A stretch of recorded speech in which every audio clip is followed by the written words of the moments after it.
Okay, this one's a little bit different. Rather than an air rifle, this time I bought this, which is one of these modern catapults. It's a Bloodshot. Now, to be honest, I've had this like 3 or 4 weeks now. I've not really used it, but I have changed it from single therabands, these sort of inch-wide strips band, to double ones.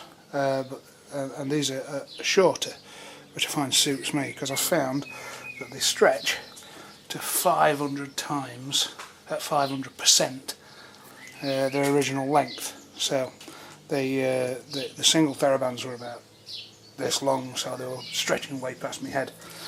The interesting thing about this is I bought it because it's made out of plastic, and when you feel it, you can actually see it's been machined, probably routed around these edges, and when you feel it, feels a little bit like Delrin.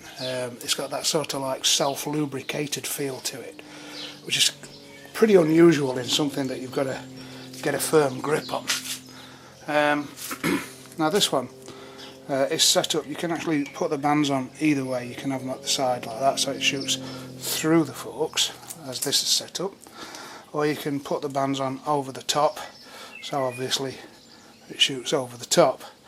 With my very limited experience, I've decided that I quite like the feel of through the forks, and the idea being that when you look down the catapult, you can use this top edge or this top corner or something as like your sighting aid. So that's the first part. And here's the second part. That is a bag of, well, it's just short of 1,000 9.5mm ball bearings. Now then, here's the thing, these ball bearings cost me the grand princely sum of £13.50 off of eBay, and with a bit of luck I should be able to recover a lot of these if I set up a shooting area that allows us for a catch box or catch bag or something. So this, just less than 30 quid I think it was. These £13.50. It's quite a cheap form of shooting. However, there's a lot of practice required. So I'm going to have a mess and a play and see how accurate I can get it, if I can get it accurate at all. If you look on YouTube, you'll find people like, I think his name's John Webb, and there's an American guy called Bill Hayes. And to be frank, these guys are just geniuses with these things. They're just amazing.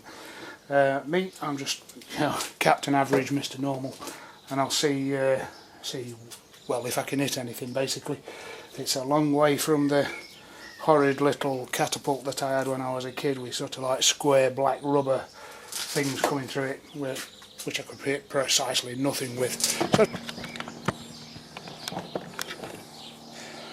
So I've got a box up there just full of rags. We'll try a few shots into the rag box. Now all I'm going to do is I'm going to use the top edge of the catapult and pull it back to just underneath my eye, and that's pretty much dead centre. Okay, I've stuck up an A5 jiffy bag, nothing too ambitious.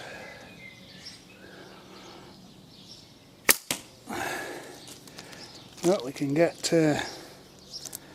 pretty close to that. Now this is 10 metres, which seems to be what everybody's shooting at, and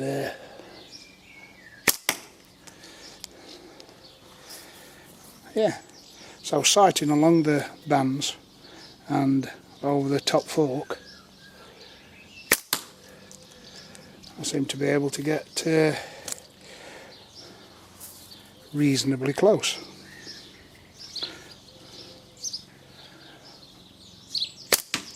Yeah, onto the side there. So quite interesting. Obviously, it's going to take a lot of practice and getting used to it. But it'll be interesting to see the results over the next, well, few sessions, I suppose. Yeah. So that's your your Bloodshot plastic catapult. Oh, one last thing, it's also worth mentioning that all these ball bearings that I keep shooting up there, let's try and grab that, are being caught. So for the sake of just wandering up there and having to sift through all that cloth that I've put up there, I've got reusable ammo. Good stuff. It's worth noting that with this particular catapult, and obviously I'm not used to these things, I've had, you'll notice on the first shot, one of the bands came off. Now then, I mentioned before that this plastic feels like the self-lubricating plastic, like that Delring kind of feel. And that means that you've really got to wind these bands really tight on there to make it keep hold. And I think personally what I'm going to end up doing is I'm going to end up putting a little bit of a rough finish on this, because you got a little bit of it's quite slippy in your hand. And of course there's the thing about keeping the bands on there. Just something that me personally I've got to learn about and get used to with this particular thing. It's going to be fun over the next few weeks, I suppose, learning how to shoot it, see how accurate I can get. So